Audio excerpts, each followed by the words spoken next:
referring to Shukracharya as a so-called spiritual master because, as you've probably figured out by now, his arguments aren't so bona fide because he's telling Bali Maharaj not to surrender to Krishna.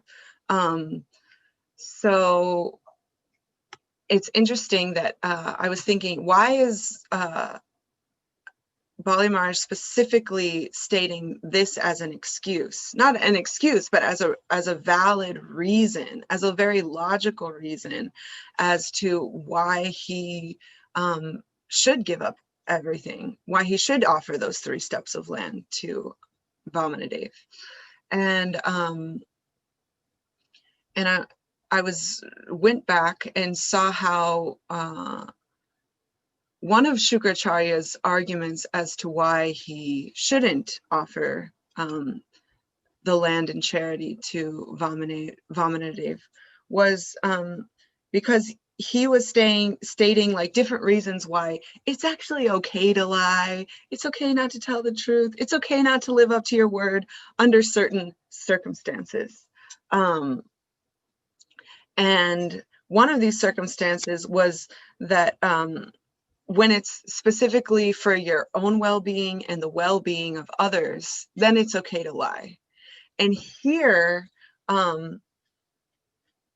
Bali Maharaj is stating that actually the most beneficial thing is the willingness to sacrifice even your life for the benefit of others.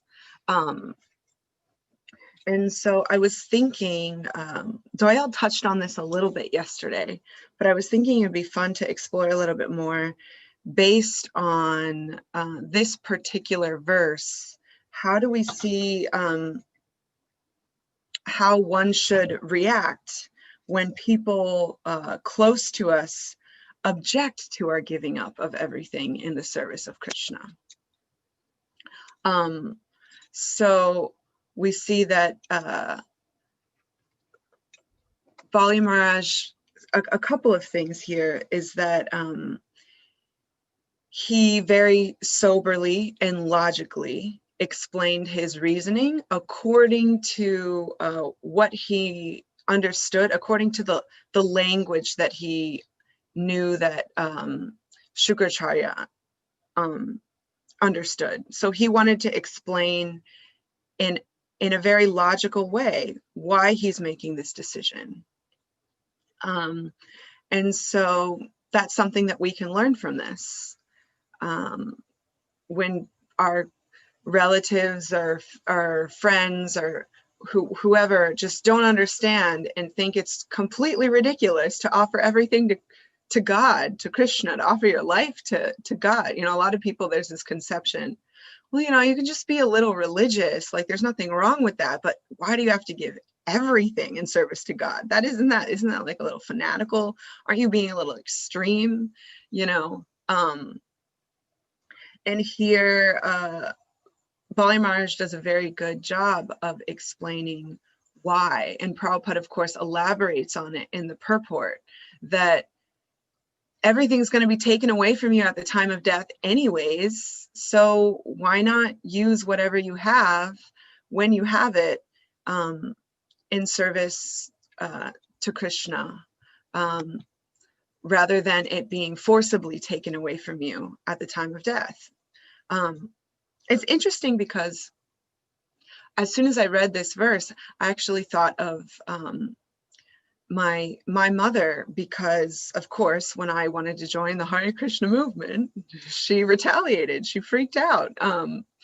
Now she's calmed down a little bit. It's given her, you know, I've given her over a decade to see and meet what such wonderful Vaishnavas and see how lovely and gentle the Vaishnavas are and what great people they are. So that helped her to warm up to this crazy, outrageous decision I made in my life.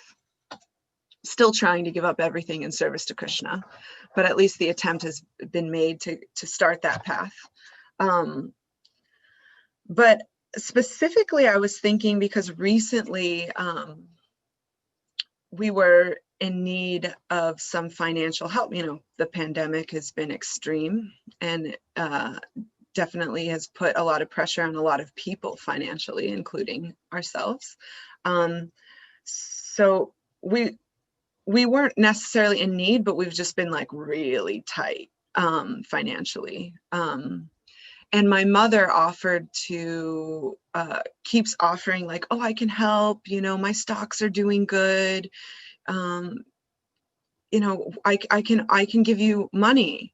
And we keep saying like, no, because I very much well know my mom. I know that whether consciously or unconsciously, there's probably going to be some strings attached, you know, of like, well, if I give you all this money, then I can come back later and tell you how you should live your life and how you should be more materialistic. And I don't particularly want to be indebted to someone that is encouraging me to be materialistic. And of course she means well, because she's just, you know, the soul is just seeking pleasure by nature and under Maya Bishad, and she thinks that pleasure comes from material things. So, you know, I'm trying not to hold it against her, but of course she once, but then she realized, I don't know what made her realize this, but she realized that, well, you know, you're probably going to inherit some money from me anyways. Better and she quoted, I don't know where she heard this, but it's a great quote. She said, better one gives with a warm hand than a cold hand. Meaning better one gives in charity while they're still alive than after death, when the body is cold and you just inherit some money. She was like, because now you need it, so let me give it to you. Now, of course, we're still resisting and very gracious, but, you know, trying not to rely on outside sources, especially if there's going to be subtle stipulations attached. But I thought that was really interesting that even my mother had that realization that everything's going to be taken away from you at the time of death. Better to give conscientiously, of what you have, in the service of others at the very least, but at the topmost, in the service of the Vaishnavas, in the service of Krishna.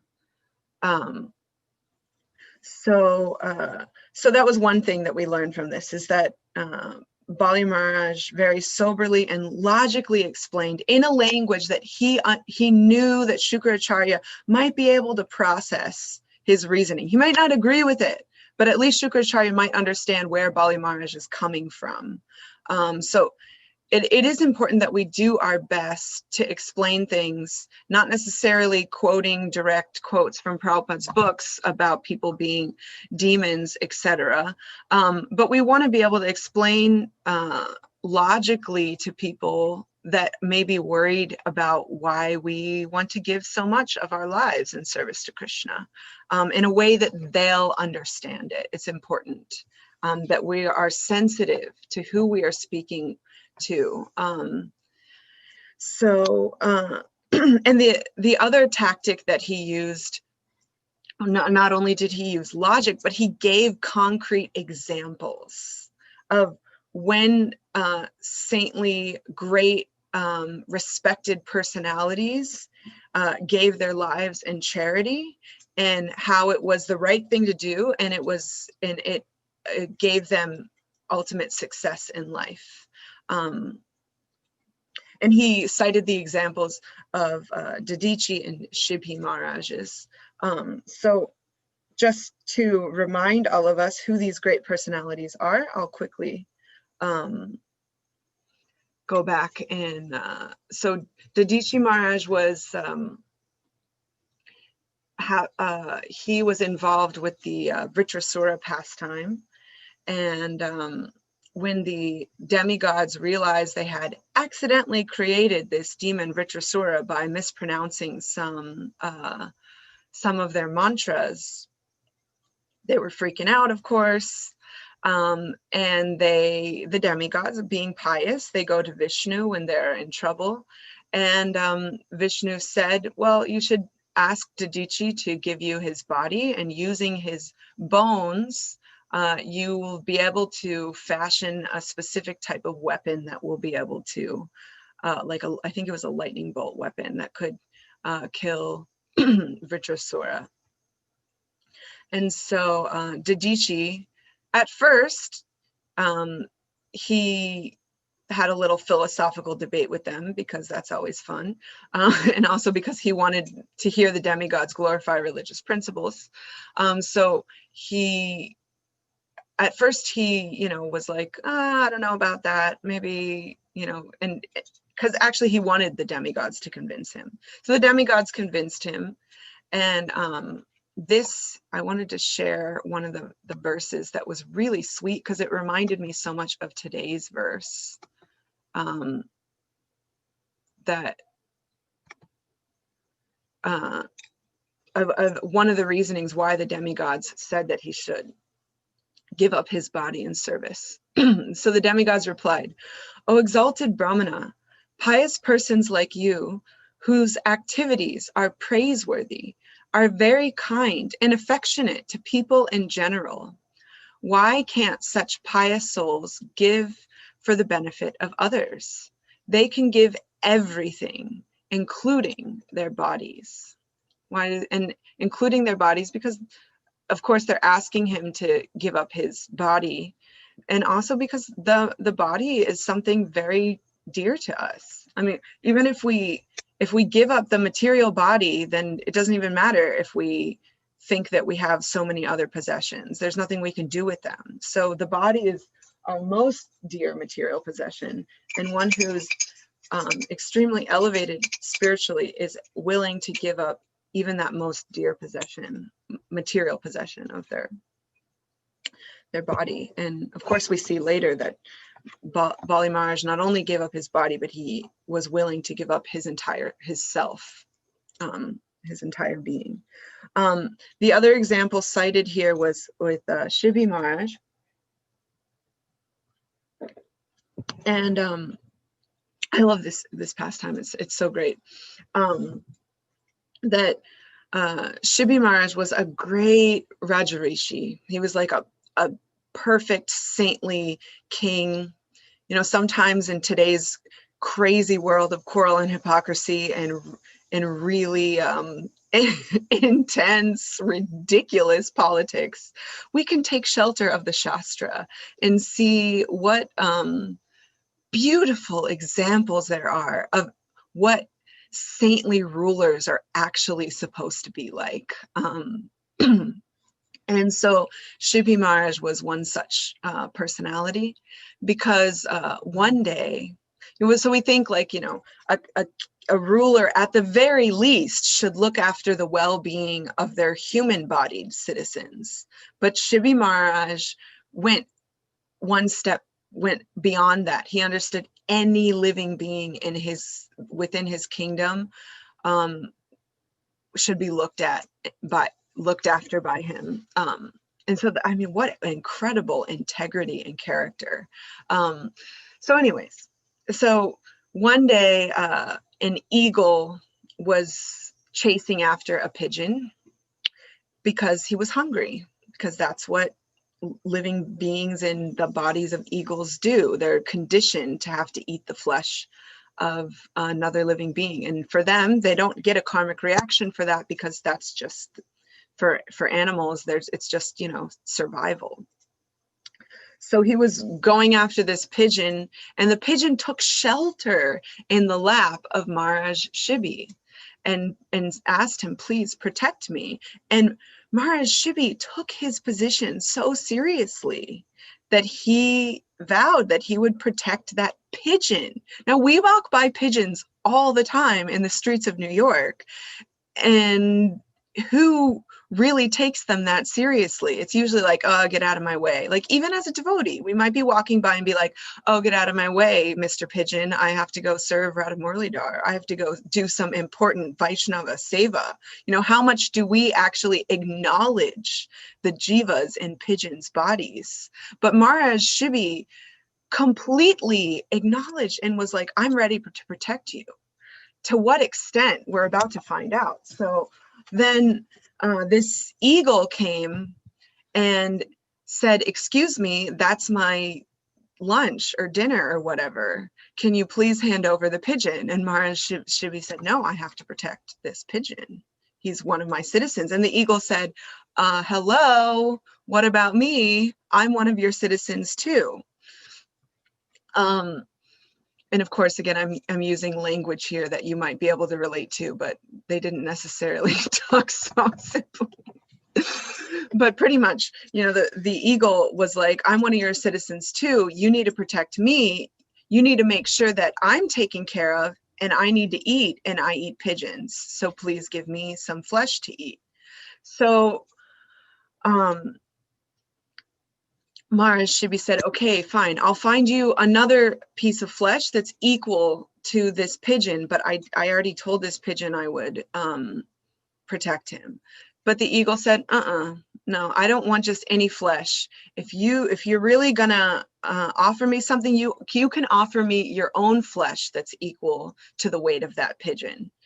And Maharaj Shivi, without flinching, agreed. You know, a piece of his flesh, his important body that he's using, you know, to take care of his citizens, to be a king. And of course, kings also have a lot of sense enjoyment available to them. He was willing to sacrifice a piece of his own flesh to an eagle to save a pigeon. I mean, put that into perspective. And so he started to cut off a piece of his flesh, and he put the pigeon on a scale, right? And then he put a piece of his flesh on the other side of the scale. But it still, the pigeon was heavier. So he kept cutting off pieces of his flesh, more and more and more, and putting it on the scale. And no matter how much he put, it didn't equal the weight of the pigeon. And then he finally stood on the other side of the scale. Now understand what this means. He's willing to sacrifice his entire material body for the welfare of a pigeon. And he stood on the scale, and finally, all of a sudden the scales were even, right? And then the pigeon and the eagle revealed themselves. "Oh, JK, Maharaj Shivi, like, we're just messing around with you." I mean, not really messing around. They actually just wanted to show the incredible character and flawless integrity and compassion of what a great saintly king was like. Because actually, the jivas within the bodies of the pigeon and the eagle were actually the demigods Indra and Agni Dev, coming to test the character of Shivi and show to the world what an exemplary personality he was. So here, Bali Maharaj gave these as concrete examples to Shukracharya. Because, you know, when you're debating someone, you want to have, you know, everything lined up. You got to have your logical reasoning, and you also have to have your examples. And so Bali Maharaj offered both of that to Shukracharya. And we see another example that we see in our beautiful Gaudiya Vaishnava tradition is the example of how Srila Prabhupada surrendered everything in the service of Krishna. And I was thinking of this verse. I don't have it memorized, so I have to read it, but this verse from the Srimad Bhagavatam that Srila Prabhupada was constantly meditating on up until, especially before he was taking sannyas. And the verse is, "Yasyaham anugrinami harishyata dhanam shanai tato dhanam tya jantyasya svajana dukha dukitam." And it's translated that when I feel, and Krishna speaking, when I feel especially merciful towards someone, I gradually take away all his material possessions, his friends and relatives, then reject this poverty-stricken and most wretched fellow. So Srila Prabhupada would meditate on this verse because he saw how, you know, his businesses were failing, his family wasn't being supportive, one thing after another, after another, after another. Krishna was taking everything away from him. And he was always thinking of this verse and how wonderful it was, wonderfully painful it was, because even Srila Prabhupada admitted that it was painful. But that pain he understood was coming from Krishna's actual well wishes of him, that Krishna was favoring him by taking, putting him in a situation of being a poverty-stricken beggar, which he actually became. And because that happened, he that was one of the things that really helped him to really be ready to take sannyas. And because he took sannyas, he was in a better position to preach Krishna consciousness all over the world. And so in many ways, we can be very grateful that we benefited, all of us, each and every one of us that's here today has benefited so much from that. And yet I was thinking of this verse also in relation to what's going on here, because this verse is saying that when Krishna is feeling especially merciful towards someone, he says, I gradually take away all his material possessions. But here, in this instance, I mean, spoiler alert, Vamanadev is about to take everything away, not so gradually, pretty much like that. He's about to take everything away. So then you can think like, what more great mercy is being shown to Bali Maharaj also. So, but whether Krishna takes things away from us gradually, whether we give them up on our own, or whether Krishna takes things away from us quickly, whether if he takes things away from us in a way that it's comfortable for us, or usually it's with a little bit of pain because of some material attachment or whatever. Not that Prabhupada's pain was due to material attachment, but for us, it's due to material attachment. That it's all because Krishna loves us. And it's all because Krishna wants what's best for us. And it's actually because that's what we want. Even though we might not realize it's what we want to be put in uncomfortable situations. But what we really want is to surrender everything to Krishna as the core of our being. Our false ego might not want it. Our false ego most likely really doesn't want it. But our real ego really wants it, really wants to surrender everything to Krishna, and is looking forward to those opportunities when we can. But be forewarned, your false ego will fight it. Your intelligence, bewildered by material nature, will fight it. Your mind will want to reject it. But in the association of great Vaishnavas, we will be reminded that that's actually what we want. So Krishna gives, Bali Maharaj gives this example that, actually, I don't know, Prabhupada gave the example in the purport that anyways, everything's going to be taken away from us at the time of death. And I was thinking back to the Bhagavad Gita, how Krishna explains this same thing, I believe in chapter 6, when he's talking about, well, what happens to the fallen yogi, because Arjuna's inquiring, you know, well, what if I'm unsuccessful as in my attempts to be a yogi? And this can also apply to a bhakti yogi. You know, then I would have given up everything material, and I wouldn't have achieved the spiritual goals, so then I'll be left with nothing. So what happens to an unsuccessful yogi in this lifetime? And Krishna very encouragingly responds that don't worry about it, you know, like you'll just, if one isn't successful, then they'll take birth either in a materially comfortable family, so they won't have to worry just about, like, you know, their bare sustenance. They can focus more on the absolute truth, or even better yet, one will take birth in the family of yogis, or of great Vaishnavas in our case. Of course, we shouldn't use that as an excuse to just be lazy in our Krishna consciousness, because you really don't know what will happen. You don't know where your consciousness will be at the time of death, and where your mind and your karma might drag you if you haven't taken sufficient shelter of Krishna and his devotees and the holy names, etc.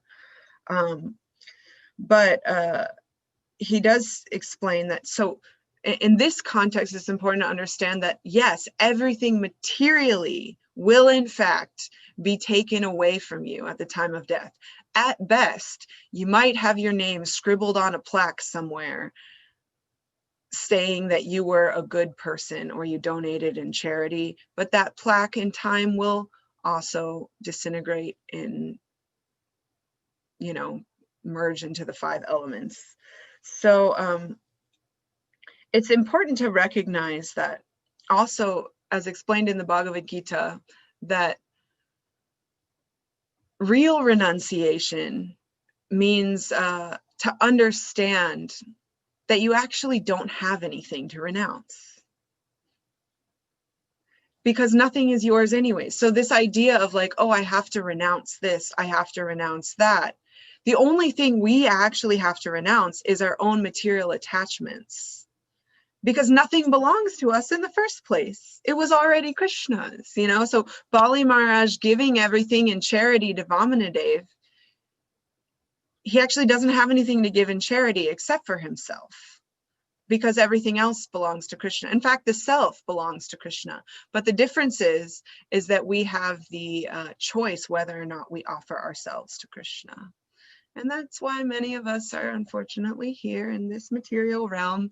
But the good news is that we have each other to help each other get out of this material realm, and to remind each other that actually we're meant to offer ourselves to Krishna.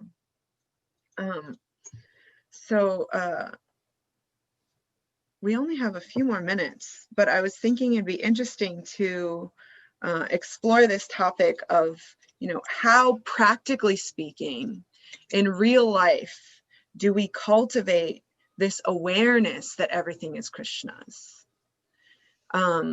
Because then it's very easy to renounce everything and to give everything in charity to the Krishna consciousness movement, not just meaning our finances, but our lives, our energy, our everything, as much as possible.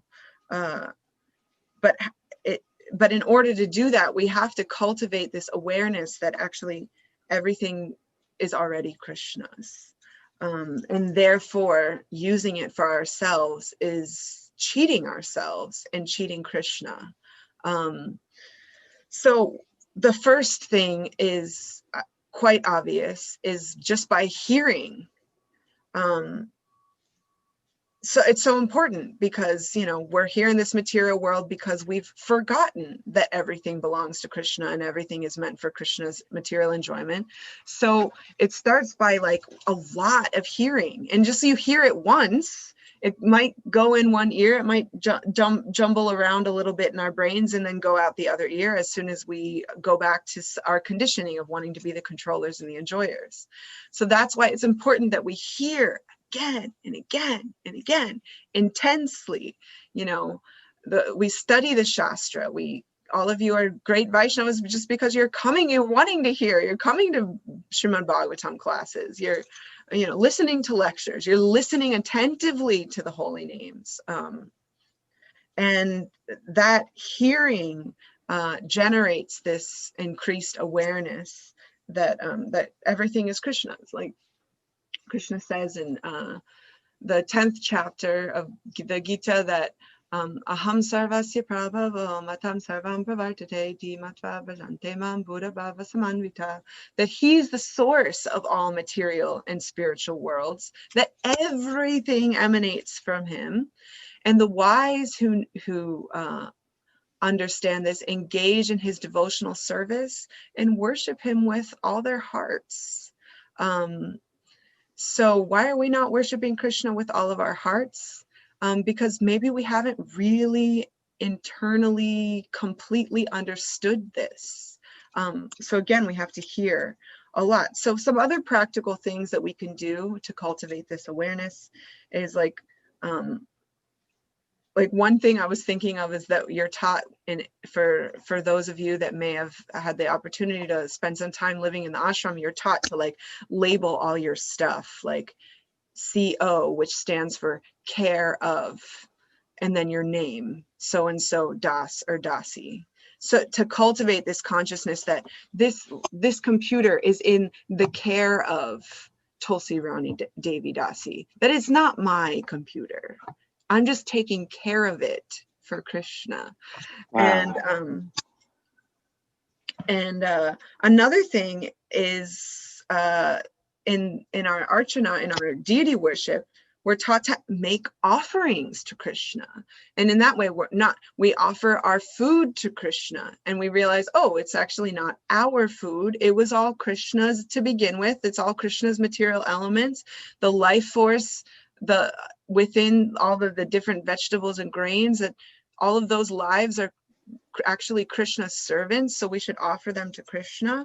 And we make food offerings to Krishna. And I actually know a devotee. One time I was chanting my rounds in the temple, and I saw this devotee, and it seemed a little bit weird to me. He went up to the altar. This is when in a preaching center in the Krishna house, where the deities aren't installed, so like, you know, anyone can go up and make an offering, and people, you know, all of our little cool hippie college students will like come in and like bring flowers and all kinds of things. You know, we want to make Krishna a little more accessible actually in that way.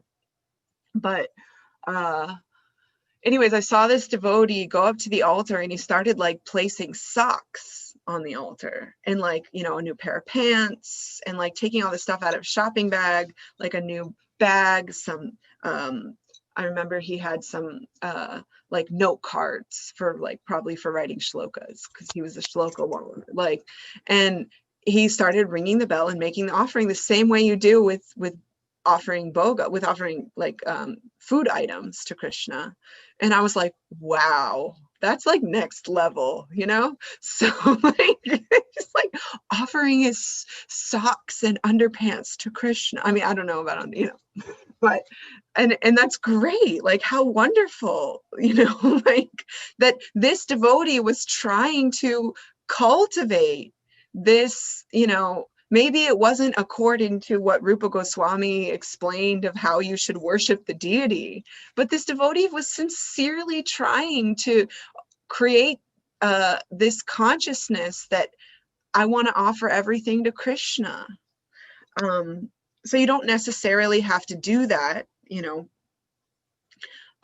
physically, but another way you can do it, like for me, when I go shopping, I'll think, I try to think like when I'm at the checkout line, I'll be like, okay, which of these things that I picked up, did I pick up because I want them? And which of them are things that like I picked up because, and usually sometimes it's mixed, you know, to be honest, you know, sometimes it's a little mixed, like, oh, the chocolate bar, yeah, I'm going to offer it to Krishna, but I really got that just for my senses, probably. Yeah, let's be honest, you know.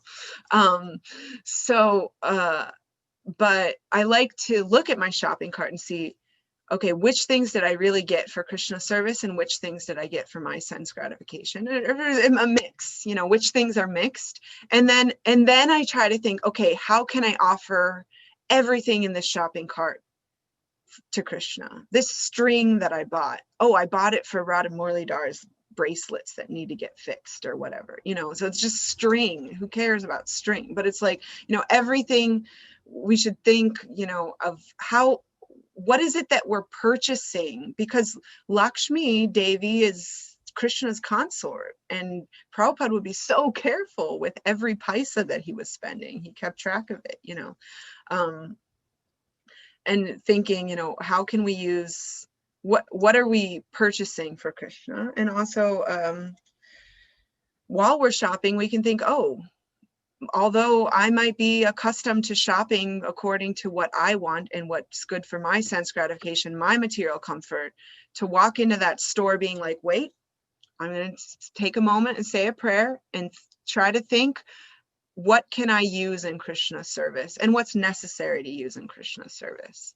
So anyways, there were some other things I thought of saying, but we'll leave it at that because we have 1 minute left for questions, comments, concerns, and corrections. Hi Krishna. Thank you so much, Mansi, for such an engaging talk and inspiring everyone to take note of this principle that how everything belongs to Krishna and how we can apply that in our lives. There's a lot. It's just almost time, but there's so many questions that I got in Uh-oh. my chat. Like I retyped some of those anonymous questions to back to your chat. And also I see Jagadishwar Namai Prabhu asked some questions. Jamuna Jaya, Oh my God, I can't. Brajrani, all of them Okay. are All sent it. right. You pick one, Gorsharan. Pick a question because we probably only have time for one.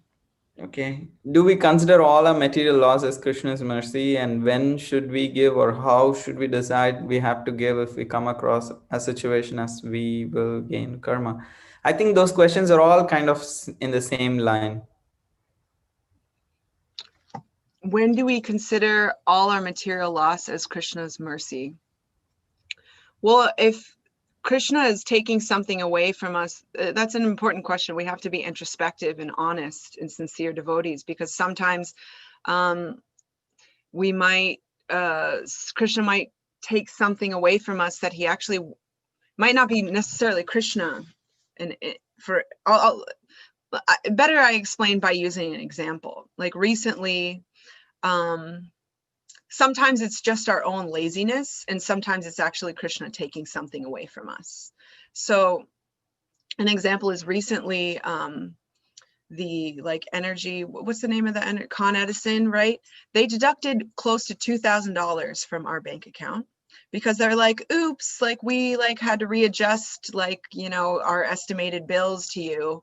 And actually like you owe us like, you know, 1,800 something dollars. And we're like, what? Like, so you know, no one wants to make those phone calls and try to like, you know, pull a Karen on people, but I did it, you know, in Krishna's service, and like complain and you know, try to talk to the manager and try to talk things out. Why did you take this money from my blah blah blah? So I made a couple phone calls and they gave me some bogus reason, you know, but it sounded kind of reasonable of how they had made some mistake. But one of my friends encouraged me, actually, that I was like complaining to one of my friends because like, oh my God, what do we do? We have no money, Krishna. And you know, I would have much rather used that $2,000 in service to Krishna, you know, than like on some stupid, you know, energy bill, which hopefully we're using all of our energy in service to Krishna anyways. And then, but one of my friends was like, no, really, like you should look into this more, like, and really try to fight it because it's unreasonable. Like I explained all the, you know, different reasonings and stuff. Jai Shishirata Murlidhar. I don't want to leave it at this, so I'll just finish answering this question. Yeah, you can. Yeah. And I took that as a sign from Krishna that, okay, like, because I kind of gave it, I tried to fight it. And then I was like, okay, I don't feel like dealing with this. I'm going to surrender. I did a little bit of my part, you know, I'm going to just try to swallow this one as like some negative karmic reaction that I have to deal with, or some important lesson from Krishna. And I'm just going to take it. But my friend was like, no, you need to pursue this. So I pursued it, and long story short, lo and behold, they actually owed us, they actually cheated, were trying to cheat us, not only out of that, but out of extra $400 that they were charging us for something else that was bogus. And so in that circumstance, I saw that, you know, this is Krishna's money, and I need to fight for Krishna's money, to use it in his service and not for some, like, you know, selfish materialists to, you know, try to exploit us and take away from us when we could be using that in Krishna's service. So there isn't a hard and fast black and white answer to this question, because in one sense we have to be introspective, and it's and we have to sometimes pray to Krishna, or We should always pray to Krishna. But in circumstances of question, especially of uncertainty, in terms of understanding some material loss in our life, we should pray to Krishna for guidance to understand why this is happening. Is this happening for how it's happening for our best? And if it's something that we should actually fight for. Specifically, we should always fight for something if some material thing should be used in Krishna's service, and if it's what Krishna wants us to use in his service. But how do we know whether something is what Krishna wants us to be using in his service? That we take shelter of the Vaishnavas. We take shelter of our gurus. In this sense, my friend was acting as a guru and as a Shiksha guru. And we take shelter of prayer to Krishna, so that Krishna will guide us to understand, when in what circumstances should a material loss just be accepted, or when should we actually try to fight for something? Yeah. So that's the best answer I can possibly give, but I'm sure there's better answers out there, because there's much more self-realized devotees out there. But I thank you all for allowing me to say something for my own purification, and to remind myself that I should probably work towards offering my entire existence to Krishna. So thank you all, wonderful Vaishnavas. Thank you so much, Mansi. Thank you for inspiring. There are more questions. I'm just maybe I can note it. It's up to you, Gaurasharan. I mean, you see in your chat. Are you able to see? Mm-hmm. Do you really want me to take more time to answer questions? Okay. I just want to respect those who ask questions. Okay.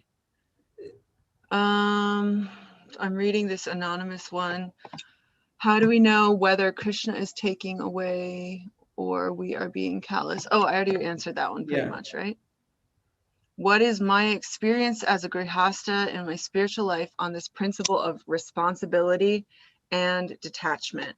Well, as a grihasta, the Shastra explains that it is the responsibility of the grihasta to support the 3 other varnas in ashrams.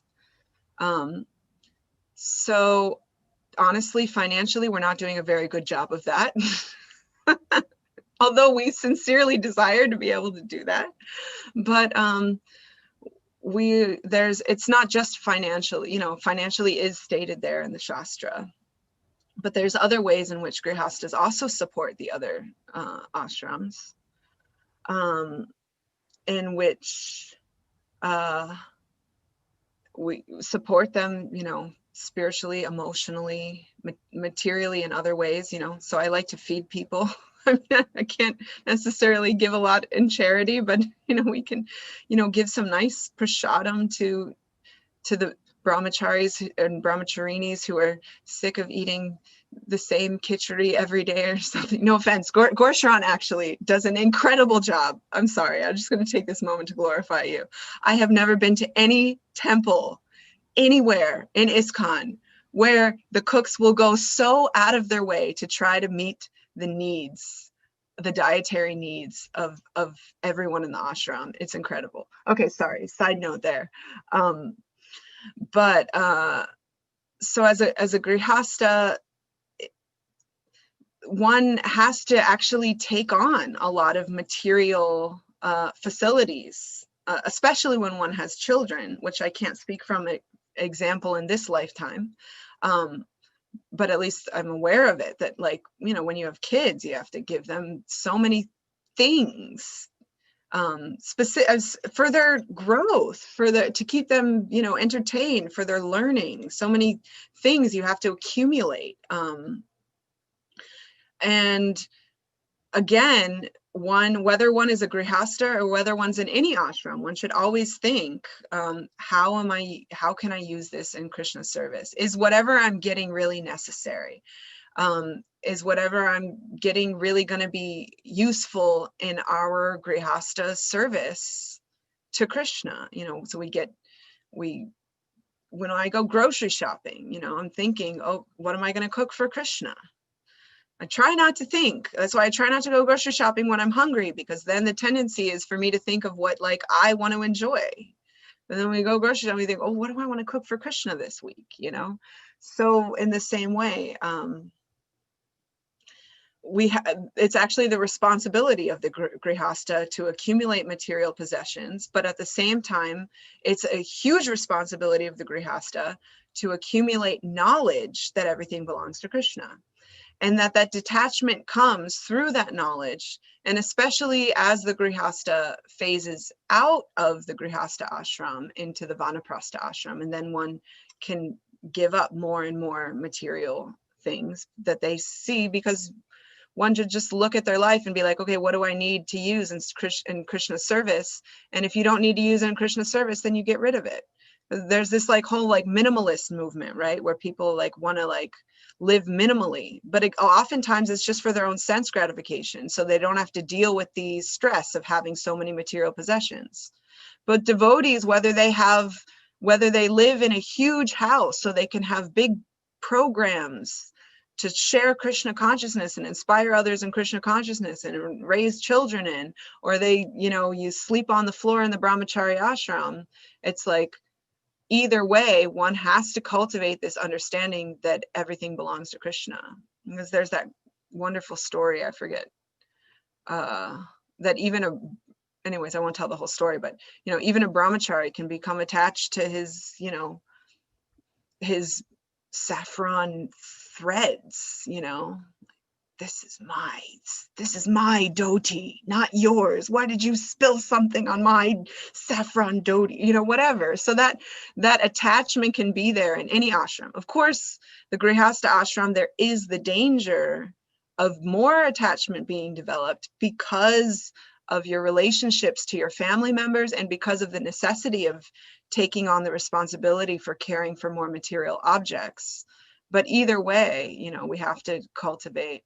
Either way, it comes down to cultivation of knowledge and serving the Vaishnavas. Okay. It seems though bhakti is common, but other aspects of life is different for each one. I don't understand what? I don't understand that point. Sorry, my lack of intelligence, but am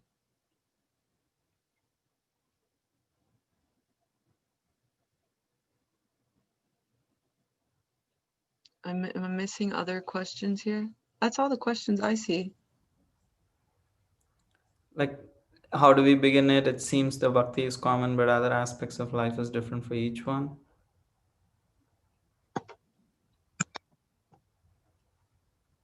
Just below what you read. Yeah. How do we begin detachment? I'm not quite sure what that's saying. It's different from for each one, like, or each person. Mm-hmm. I'm still trying to, understand what this is asking. I think maybe about different ashrams. It's are different persons, like bhakti is common, but other aspects of life is different.